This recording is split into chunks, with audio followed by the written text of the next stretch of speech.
भगवंताच्या असीम कृपेद्वारा साधू संतांच्या कृपाशीर्वादाने आणि गावातील ज्येष्ठ श्रेष्ठ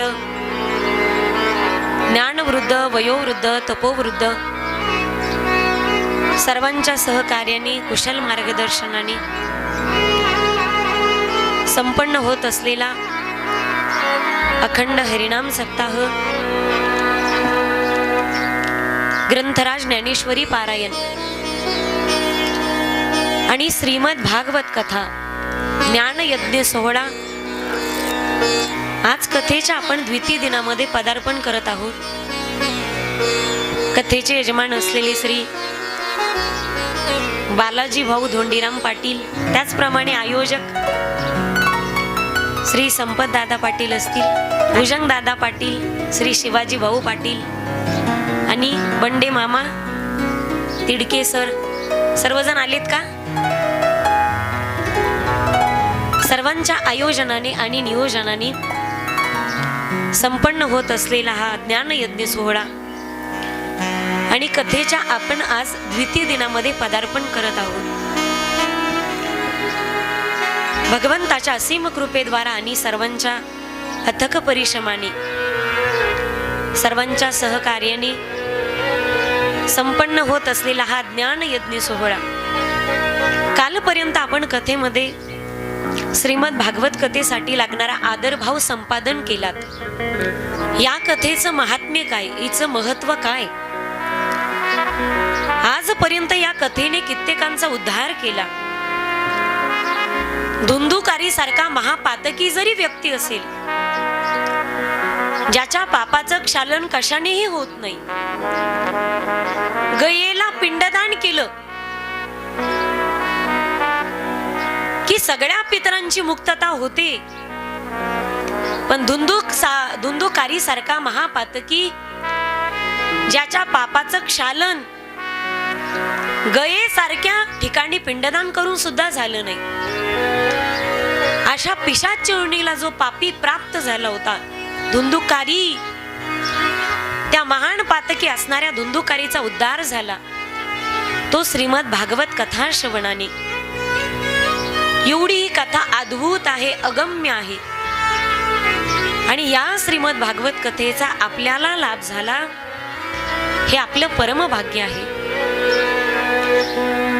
काल ज्या कथेचा आपण भाव श्रवण केला, तिचं महत्व, तिचं महात्म्य श्रवण केलं, आज त्या ग्रंथाच्या आपण अंतर्भागामध्ये प्रविष्ट होणार आहोत। जसं म्हणतात की मुख्य दर्शनाआधी मुखदर्शन घ्यावं, मुख्य दर्शन झालं नाही तरी मग हरकत नाही। जसं तुम्ही पंढरपुराला गेलात, गर्दी अफाट होती, मग नाही मुख्य दर्शन झालं तर निदान मुखदर्शन तरी आपण घेतोत ना। तसं या ग्रंथामध्ये प्रविष्ट होण्याच्या आधी मुख्य दर्शनाच्या अगोदर आपण थोडंसं मुखदर्शन करणार आहोत। जो ग्रंथ आम्ही श्रवण करणार आहोत त्या ग्रंथाचं नाव आहे श्रीमद भागवत महापुराण। या ग्रंथाचे 18,000 श्लोक आहेत, 335 अध्याय आहेत, 12 स्कंद आहेत। हे 12 स्कंद म्हणजे त्या परमात्मा श्रीहरीचे 12 अंग आहेत। या ग्रंथाला फक्त तुम्ही पोथी म्हणून समजू नका, ही फक्त पोथी नाही, हा फक्त ग्रंथ नाही, ग्रंथ नव्हे हा श्री कृष्ण गीते वेदी मन पूर्ण अनन्य होता या शरण खचित टळे जन्म मरण त्रिताप जाती चिराये शांती नाथ हि वदती कृष्णपदी हे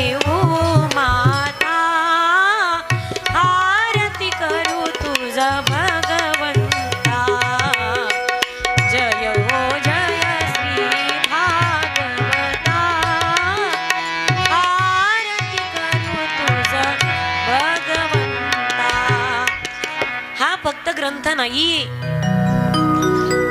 साक्षात माझ्या गोपाल कृष्ण परमात्म्याची वाङ्मयीन प्रतिमूर्ती, हा द्वादश अंगाचा 12 अंगाचा परमात्मा श्रीहरी आहे. प्रत्येक एक स्कंद एकेका लीलेचं प्रतिपादन करतो. पहिला स्कंद अधिकार लीला, हे कळणं गरजेचं आहे. 12 स्कंदामध्ये नेमकं काय आहे? पहिला स्कंद अधिकार लीला, दुसरा साधन लीला, तिसरा सर्ग, चौथा विसर्ग, 5वा स्थान लीला, 6वा पोषण लीला, 7वा उती लीला, 8वा मन्वंतर लीला, 9वा ईशाणू कथा लीला, 10वा निरोध लीला, 11वा मुक्ती लीला आणि 12वा आश्रय लीला. एकेका स्कंदाने वेगवेगळ्या विषयाचं प्रतिपादन केले. आणि या भागवताच्या अंतर्भागामध्ये प्रविष्ट होण्या अगोदर आपण थोडंसं मुखदर्शन करूयात. प्रत्येक ग्रंथाच्या आरंभाला स्तवन केले, मंगलाचरण केले. ज्ञानेश्वरीच्या आरंभाला सुद्धा माऊली ज्ञानोबाराया मंगलाचरण करतात. ओम नमोजी आद्या वेद प्रतिपाद्या, जय जय स्वसंवेद्या आत्मरूपा, देवा तुची गणेशू, सकलार्थ मती प्रकाशू, म्हणे निवृत्ती दासू अवधारी जोजी. तुकोबाराया सुद्धा नमन करतात. नमिला गणपती माऊली सारजा, आता गुरुराया दंडवत. गोस्वामी तुलसीदासजी सुद्धा रामचरित मानसच्या आरंभाला पहिल्यांदा जे मंगलाचरण आले, प्रथम नमन करण्याची पद्धत आहे. गोस्वामी तुलसीदासजी नमन करतात. वर्णानामर्थ संघाना रसानाम छंदसामपि मंगलानांच करतारो, वंदे वाणी विनायको. पहिल्या श्लोकामध्ये गणपती बाप्पाला सूरनिरागस हो, गणपती सूरनिरागस हो, हो सूरनिरागस हो, गणपती सूरनिरागस हो. मोरया मोरया गणपती बाप्पा मोरया, मोरया मोरया गणपती बाप्पा मोरया.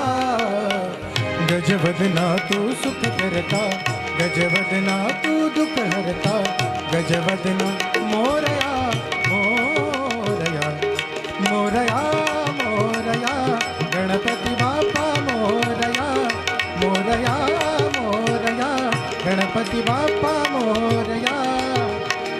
सूरनिरागस हो, गणपती सूरनिरागस हो, सूरनिरागस हो, गणपती सूरनिरागस हो.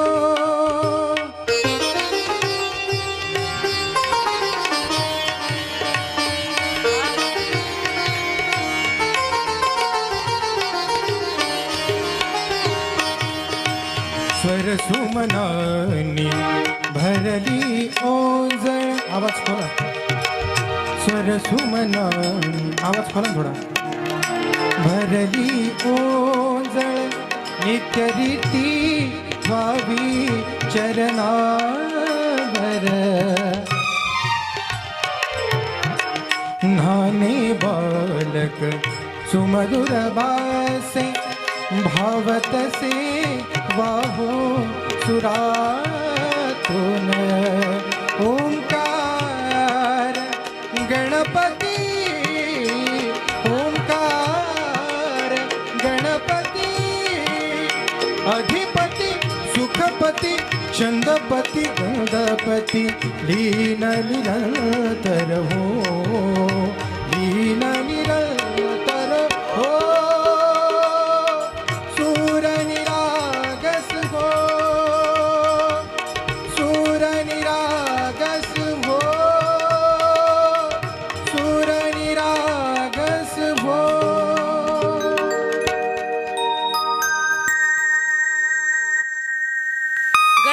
बाप्पा ही विघ्नहर्ता देवता आहे आणि आज संकष्ट चतुर्थी आहे ना, बरोबर आहे का?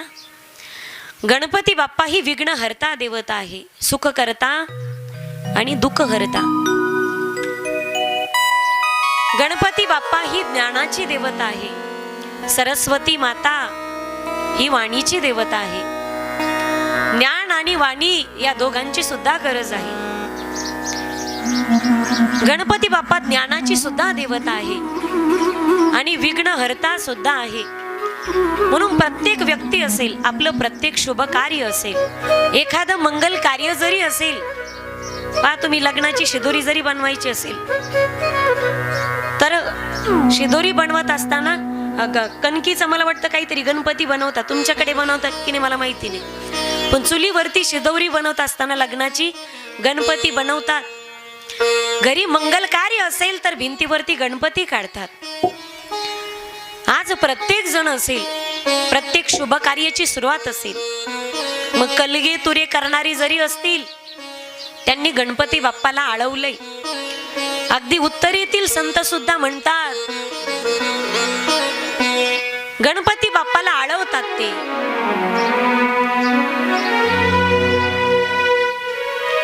त्यांनाही अडवलं नाही, कलगे तुरे करणाऱ्यांना सुद्धा अडवलं नाही. सगळ्यांची देवता गणपती बाप्पा आहे आणि विघ्नहर्ता आहे. व्यासांनी सुद्धा सगळ्यात आधी मंगलाचरण केले आणि त्या मंगलाचरणामध्ये पहिलाच श्लोक आणि पहिल्याच श्लोकामध्ये जगातील सगळ्यांना या भागवतामध्ये मुक्त प्रवेश मिळवून दिला.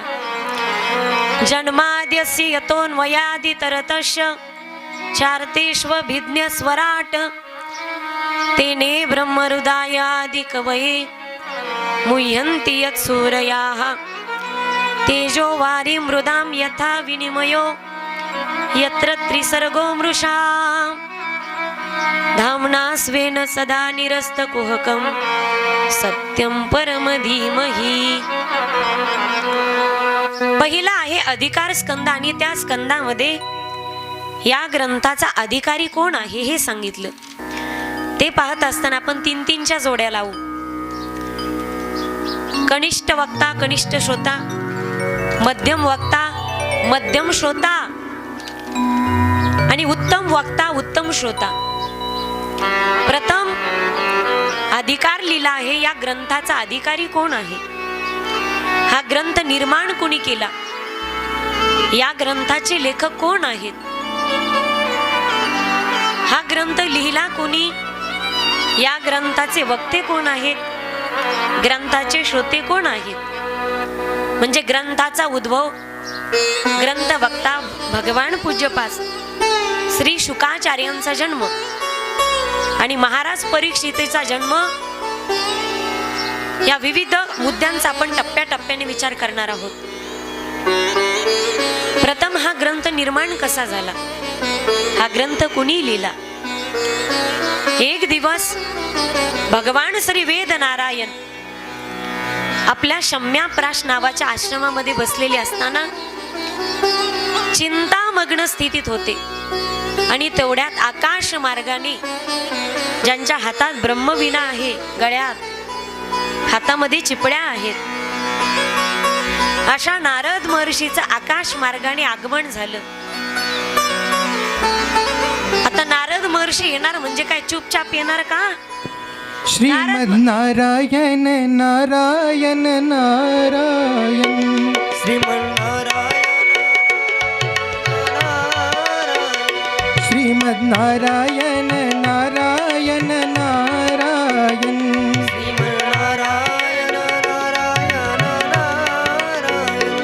लक्ष्मी नारायण नारायण नारायण लक्ष्मी नारायण नारायण नारायण भजमन नारायण नारायण नारायण भजमन नारायण नारायण नारायण श्रीमद नारायण नारायण नारायण नारायण नारायण नारायण श्रीमद नारायण नारायण नारायण लक्ष्मी नारायण नारायण नारायण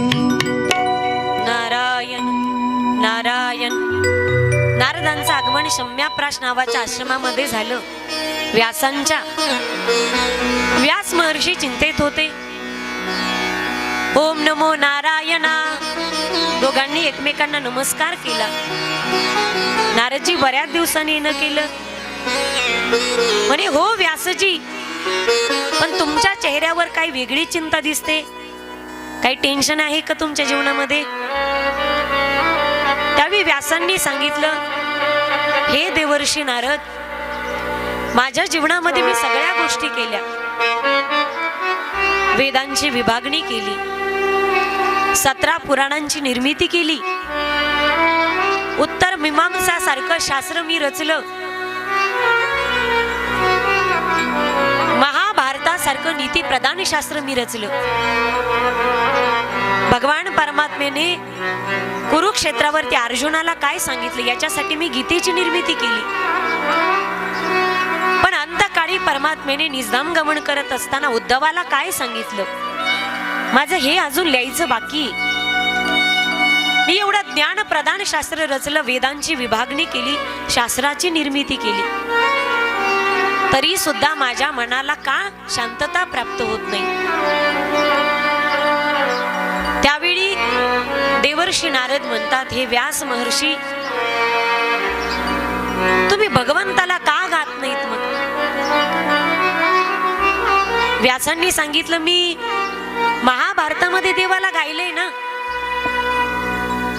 नारदजी म्हणतात, महाभारत हे नीती प्रदान शास्त्र आहे आणि समाधान हा प्रीतीचा परिणाम आहे. तुम्हाला समाधान पाहिजे असेल तर त्या परमात्म्याला प्रेमाने गावं लागेल, प्रेमाने. त्याशिवाय तुम्हाला शांतता प्राप्त होणार नाही. प्रेम प्रीतीचे बांधले ते न सुटेगा काही केले. परमात्मा प्रीतीचा परिणाम आहे. तुम्ही भगवंताला प्रेमाने गा. नारद महर्षी, देवर्षी नारदजी सांगतात, माझ्या जीवनामध्ये हा जो आनंद दिसतोय, माझ्याकडे बघा ग माय. आता कोणी कोणी तरी येणारच आहे, प्रत्येकाकडे पाहणार का तुम्ही? ज्याला समोर बसायचं त्याने लवकर येत जा, पाठीमागून येणारे मागच बसत जा. उग कथेमध्ये विक्षेप होतो पा, आणि कीर्तनी विक्षेपतेची पै मरण, त्याच्यापेक्षा मरण परवडलं. मग कथेमध्ये विक्षेप करणाऱ्याचं खूप भयंकर पाप आहे. आणि मागून येऊन जर तुम्ही पुढे बसत असाल, सगळेजण आपल्याकडे बघतात. ज्याला खरं ऐकायचं असतं ना, ते म्युझिक वाजलं कीच येऊन बसतो मग पहिल्या भजनाला समोर. समाधान हा प्रीतीचा परिणाम आहे. नारदजींनी स्वतःचं पूर्वचरित्र सांगायला सुरुवात केली. हे वेदव्यासजी, माझ्या जीवनामध्ये हा जो परिणाम दिसतोय ना भजनाचा, एवढा आनंदी मी दिसतोय का? मागच्या जन्मामध्ये मी त्या देवाला प्रेमाने गायलंय. नारदजींनी स्वतःचं पूर्वचरित्र सांगितलं. म्हणे मागच्या जन्मामध्ये मी एका दासीचा पुत्र होतो. माझी आई एक दासी होती. एक दिवस गावामध्ये काही साधू मंडळी चातुर्मास करण्यासाठी आली. ती ब्राह्मण मंडळी चातुर्मासासाठी आली. मी छोटासा होतो, 5 वर्षाचा. त्यावेळी माझी आई गेली त्या ब्राह्मणांच्या घरी आणि विचारलं, महाराज, मला आपल्या घरी काही काम मिळेल का हो करायला? त्यावेळी त्यांनी सांगितलं, आमच्या घरामध्ये आहेत, ज्या पत्नी आहेत आमच्या घरामध्ये, त्यांना जाऊन विचार. त्यांनी सांगितलं, मग कामाला हरकत नाही काही. त्यावेळी त्या ब्राह्मण पत्न्यांनी मला कामावर घेऊन ठेवलं. माझी आई त्या ब्राह्मणाचं दास्यत्व करायची. चातुर्मासामध्ये त्या ब्राह्मणांनी प्रवचन सांगावं. त्या साधू मंडळीच्या समोर जाऊन मी प्रवचन ऐकायचो. माझी तल्लक बुद्धी त्यांना अतिशय आवडली. मध्ये संकीर्तन चालू असलं की मी उठून उभा राहायचो, भजनामध्ये नृत्य करायचो. माझा बाल सुलभ स्वभाव, ती संत मंडळी माझ्या त्या निरागसपणावरती मोहित झाली. चातुर्मास धनुर्मासाचा कालावधी संपला. ती ब्राह्मण मंडळी, संत मंडळी आपल्या गावी परत जाण्यास निघाली. त्यावेळी मला मात्र खूप दुःख झालं. त्यांच्या सोबत मी जाण्याचा अट्टहास केला. महाराज मलाही घेऊन जा हो आपल्या सोबत. मलाही तुमच्यासारखं भगवत भजन करायचंय. मला इथे राहायचं नाही, मला सुद्धा तुमच्यासारखं भजन करायचंय. मी जाऊ लागलो, पण माझ्या आईने ब्राह्मणांना विनवणी केली. माझी आई म्हणू लागली, महाराज नका हो नेऊ माझ्या बाळाला. माझा बाळ माझा जगण्याचा शेवटचा आधार आहे हो महाराज. माझा बाळ लहान असताना माझे पती वारले. याच्याकडे पाहून जगते हो मी महाराज. माझ्या म्हातारपणची काठी आहे माझा मुलगा. माझा जगण्याचा आधार आहे तो. आणि जर तुम्ही याला घेऊन जात असाल ना, तर मी जगायचं कोणाच्या आधाराने? मी तुमच्या समोर दोन्ही हात जोडते हो महाराज. माझ्या मुलाला घेऊन जाऊ नका. माझी आई ब्राह्मणांना विनवणी करू लागली. त्यावेळी त्या संत मंडळीने सांगितलं, बालका तुझी आई हेच तुझं सर्वस्व आहे. आणि आईच्या अंतःकरणाला जर वेदना देऊन तू जर आमच्या सोबत येत असतील ना, तर तुझ्या जीवनामध्ये तुला परमार्थ कधी संपादन होणार नाही. तुझी आई आहे ना, या आईच्या आज्ञेचं पालन कर, हिची सेवा कर. हिची सेवा करून मग भगवत भजन कर. त्यावेळी त्या ब्राह्मणांनी एक छोटीशी विणा दिली मला आणि सांगितलं की या विणेवरती तू अखंड भजन करत जा. ती विणा मी घेतली आणि त्या विणेवरती मी अखंड भगवत भजन करावं. त्यांनी मला एक मंत्र सुद्धा दिला, कान मंत्र दिला. नमो भगवते तुभ्यं वासुदेवाय धीमहि देवदत्त मिमां विना स्वर ब्रह्म विभूषिता. ती विणा मी घेतली आणि तिच्यावरती अखंड भजन करू लागलो. ती साधू मंडळी माझ्या जीवनातून तुटली. मला भयंकर वेदना झाल्या. एक लक्षात घ्या मायबाप, ज्यावेळी साधू संत जीवनामध्ये जोडल्या जातात ना, त्यावेळी जीवाला आनंद होतो गड्या. पण हे साधू संत ज्यावेळी सज्जन लोक जीवनातून तुटल्या जातात, त्यावेळी त्यांच्या विरहामध्ये जीवाला भयंकर वेदना होतात गड्या. संत तुटल्या जातात, वेदना हृदयाला होते.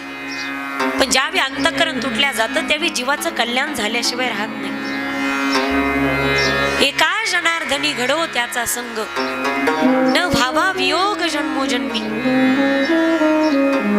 ते साधू मंडळी त्यांच्या गावी निघून गेले. मी अखंड विणा माझ्या गळ्यात धारण केली, छोटीशी विणा, आणि तिच्यावरती अखंड भजन करायचो. एक दिवस संध्याकाळच्या समयाला माझी आई दोहण करण्यासाठी गेली, धार काढायला गेली. नारद महर्षी पूर्वजन्माचा वृत्तांत सांगतात. आई गेली धार काढण्यासाठी. गोठ्यामध्ये माझी आई गेली आणि एका सर्पावरती, विषारी सर्पावरती तिचं पाय पडला. सर्पाने तिला दंश केला आणि माझी आई जागीच गतप्राण झाली. माझी आई गेली ना, मला भयंकर वेदना झाल्या. मला खूप दुःख झालं की माझ्यासाठी जगातला मायेचा समुद्र आटला. आई असेल तोपर्यंत प्रेमाची कमतरता नाही माईबाप. पण ज्या दिवशी आई नावाची व्यक्ती या जगातून निघून जाते ना,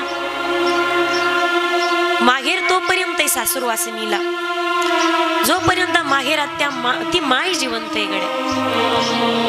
ज्या दिवशी माझ्या दादांनो माहेरातली ही माय निघून जाते गड्या, त्या दिवशी त्या माहेरामध्ये बदल झाल्याशिवाय राहत नाही.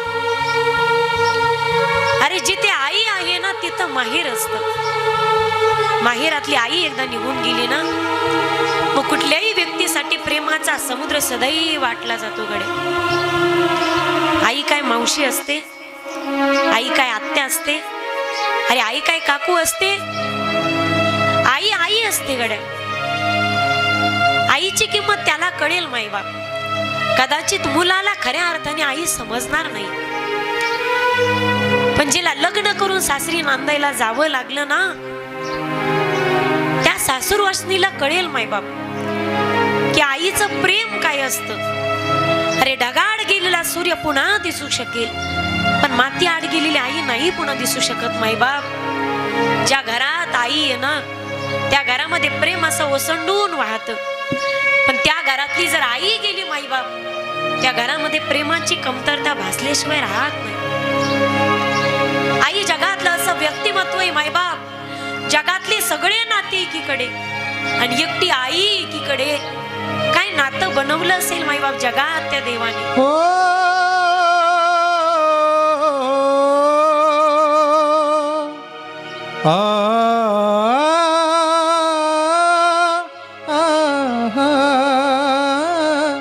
आई माझी मायेचा सागर दिला तिने जीवन आकार. ओ, ओ, आ,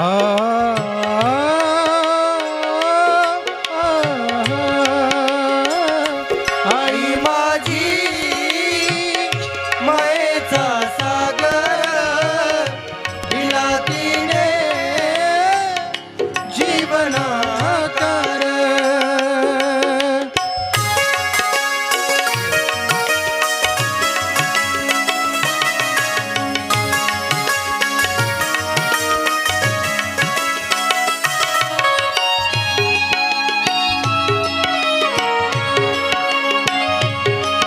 आई वडील माझे थोर, काय सांगू त्यांचे उपकार.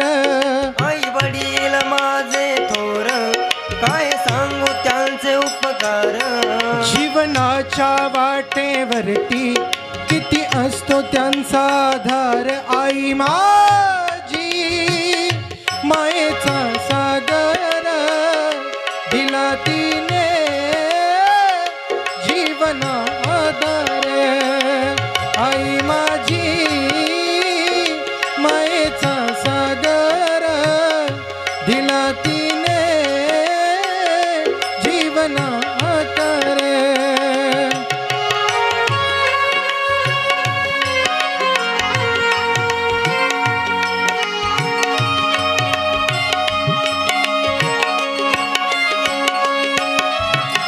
तळप त्या उन्हात न रख रख त्या रानात.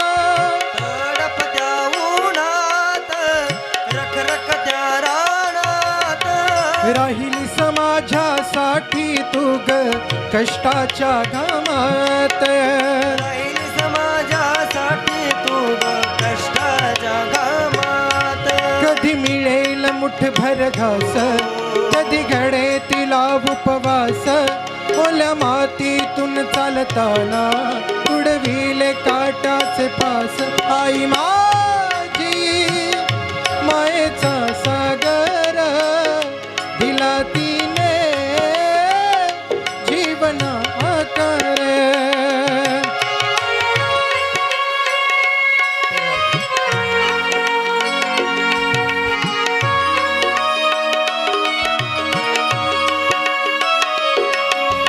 कहाँ गए ममता भरे दिन, कैसे कोई जिए माँ तेरे बिन. कहाँ गए ममता भरे दिन, कैसे कोई जिए माँ तेरे बिन. ओ माँ तुझे ढूंढूं मैं कहाँ, ओ माँ के बिना सुना है जहाँ. हो कौन भला दुनिया में माँ की जगह ले सका. कोई कह दे माँ होती है माँ आखिर, माँ होती है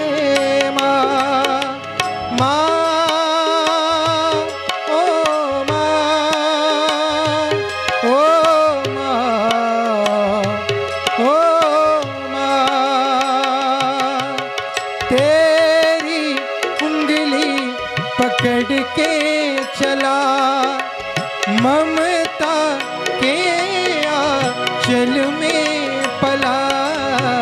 माँ हो मेरी माँ, मैं तेरा लाडला। माँ मेरी माँ, मैं तेरा लाडला।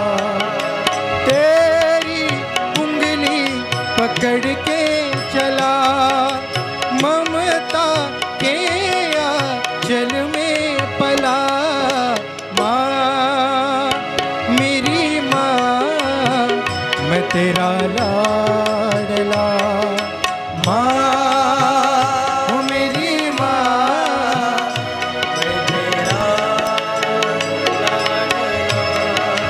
बन के तेरा साया मैं तुझको थाम लूं, बन के तेरा साया मैं तुझको थाम लूं। उठ के रब से पहले मैं तेरा नाम लूं। माँ मेरी माँ, मैं तेरा लाडला। माँ हो मेरी माँ, मैं तेरा लाडला लाडला।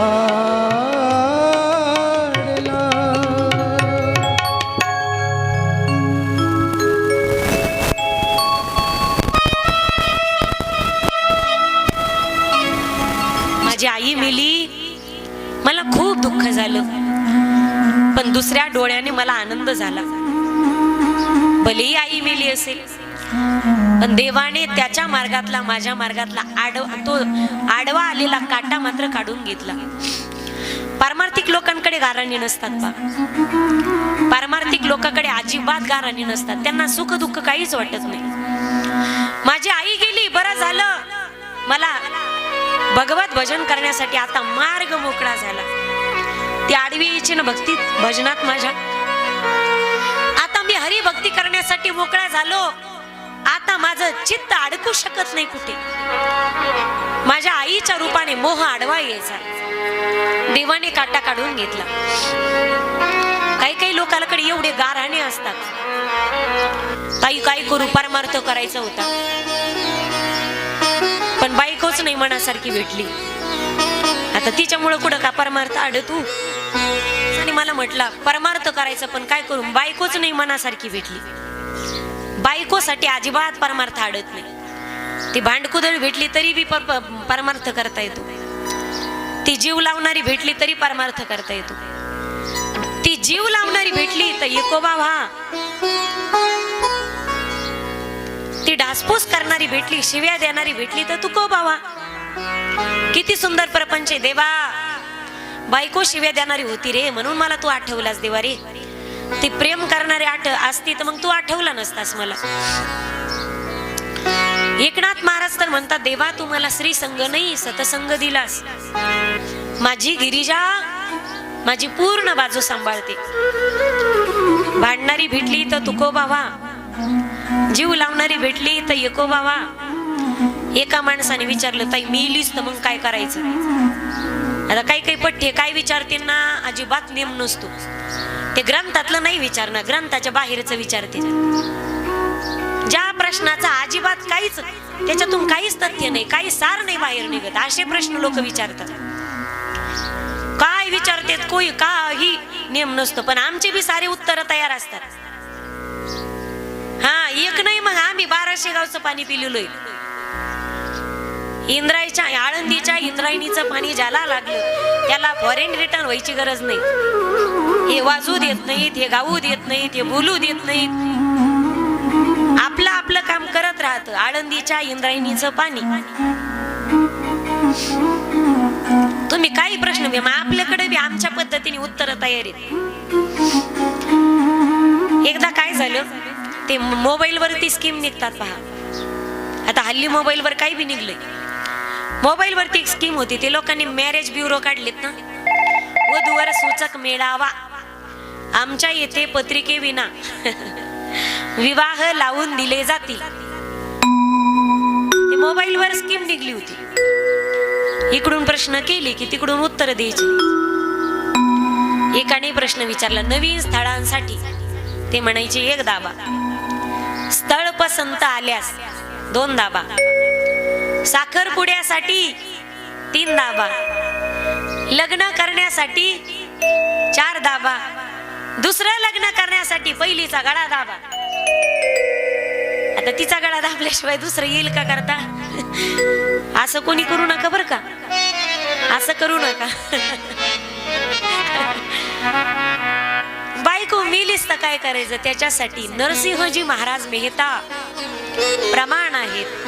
बलू थयू भांगी जंजाल, सुखी भजेशु श्री गोपाल. माझी आई गेली, मला एका डोळ्याने सुख झालं, दुसऱ्या डोळ्याने दुःख झालं. माझी आई गेली ना, मला भक्तीसाठी परमार्थासाठी मार्ग मोकळा झाला. उत्तरेच्या दिशेने निघाले, घरादाराचा त्याग केला, डोळे झाकले, ध्यान लावलं. अंतःकरणामध्ये एक परमात्म्याची छबी प्रगट झाली. पण त्याच वेळी ती छबी नष्ट झाली, कासावीस झाला जीव. आणि त्याच वेळी आकाशवाणी झाली, हे सुबोध बालका, या जन्मामध्ये तुला पुन्हा माझं दर्शन होणार नाही. या देहाचा त्याग करून तुला पुढचा जन्म ब्रह्मदेवाचा मानसपुत्र होशील, भगवान परमात्मा श्रीहरीचा पार्षद म्हणून जन्मास येशील आणि अखंडपणे भगवत भजन करत राहशील. त्यावेळी मात्र अखंड तू माझ्या स्वरूपाचं ध्यान करशील. आता या जन्मात पुन्हा तुला माझ्या स्वरूपाचं दर्शन मिळणार नाही. तो देह त्यागला, मला पुढचा जन्म प्राप्त झाला. ब्रह्मदेवाच्या मांडीपासून ज्यांची उत्पत्ती झाली ना, ती नारद, ब्रह्मदेवाचे मानसपुत्र, भगवंताचे पार्षद आणि 12 भागवतापैकी एक नारद. अखंड ती विना गळ्यात आहे, अखंड चिपळ्या हातात आहेत आणि नारायण नारायण भजन करत असतात. व्यासजी, माझ्या जीवनात हा जो आनंद आहे ना, त्या परमात्म्याला मी प्रेमाने गायलो, तुम्ही सुद्धा प्रेमाने गा. व्यास महर्षी गायला बसले, म्हणे ग्रंथाची निर्मिती करणार कोण? ओम श्री गणेशाय नमः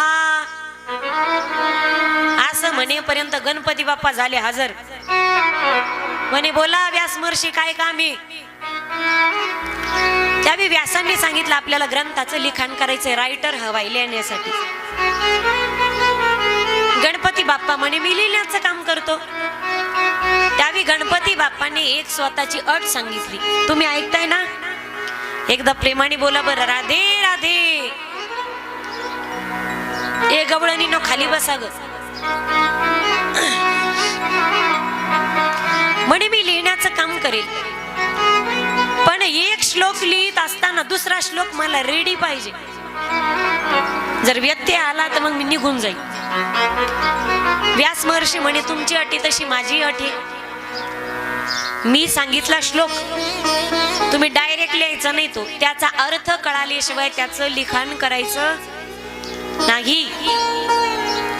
50 साधे श्लोक झाले. आता ही 8 होती का फट होती पहा. 50 साधे श्लोक झाले की व्यासांनी एक कूट श्लोक टाकायचा अवघड, त्याचा अर्थ काही असायचा. एकादशीला 2दा जेवावं. आता गणपती बाप्पा डोकं खाजून विचार करायचे. गणपती बाप्पा ज्ञानाची देवता, तरी सुद्धा विचार करायचे गणपती बाप्पा, अर्थ सापडायचा नाही. गणपती बाप्पा म्हणायचे अशी एकादशी होती कुठं आजपर्यंत? एकादशीला 2दा जेवा, 2दा जेवा आणि एकादशी धरावी. गणपती बाप्पा विचार करायचे. तोपर्यंत व्यास महर्षी घरी जायचे, चहा प्यायचे, जेवण करायचे, जेवण नाश्ता चहा करून पुन्हा हजर व्हायचे. गणपती बाप्पा सापडला का अर्थ? त्यावेळी गणपती बाप्पांनी विचार करावा मग अर्थ सापडावा. रात्रीच जागरणम कृत्वा देवोच हरि कीर्तनात यस्य द्वय भोजनम एकादस्या विशेषणाः. रात्री हरी जागर करावा, दिवसभर भगवत नाम संकीर्तन करावं. याचंच नाव 2दा जेवावं. कळलं का तुम्हाला? नाही कळलं? कथा झाल्यावर प्रसाद घेतल्याशिवाय कोणी जाऊ नका. म्हणजे खाऊन निदान आमचं डोकं काम करील थोडं.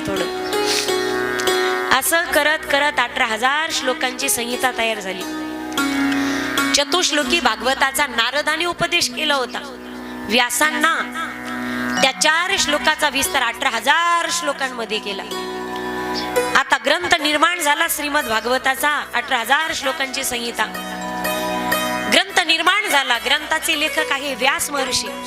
व्यासांनी सांगितलं, गणपती बाप्पांनी लिहिला, ग्रंथ तयार झाला, पण या ग्रंथाचा वक्ता कोण आहे? भगवान पूज्य पाश्री शुकाचार्य. पण यांच्या जन्माची कथा बघत असताना आपण थोडस, तुमच्या बॅटऱ्या डाऊन झाल्यात, त्याला चार्जिंगची गरज आहे, म्हणून आपण थोडस भजन करूयात. ज्यांना उठून उभा राहायचंय त्यांनी उठून उभा राहा आणि भजन करा.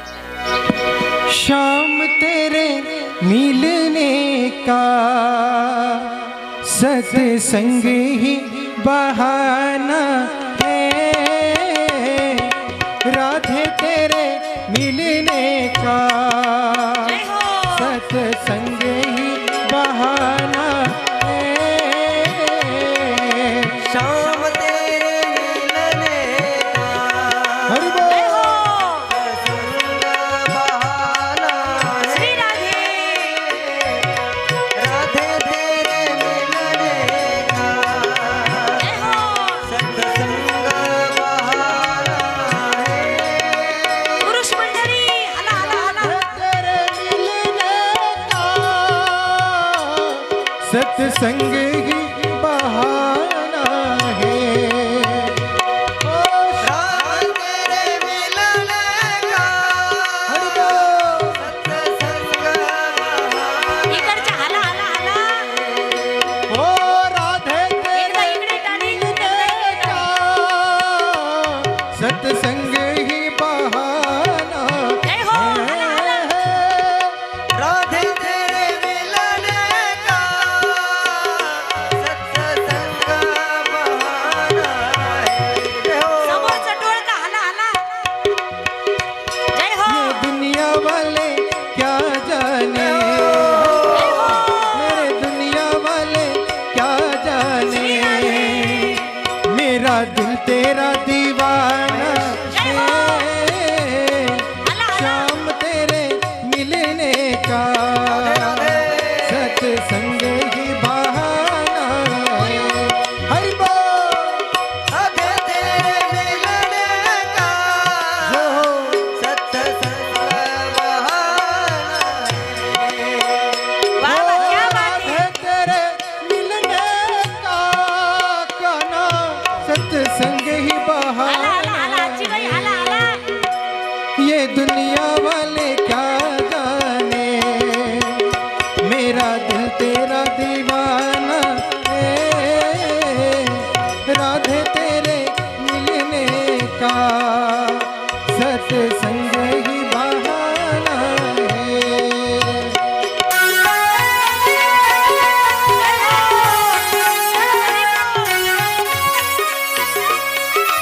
श्री राधे. हला हला हला.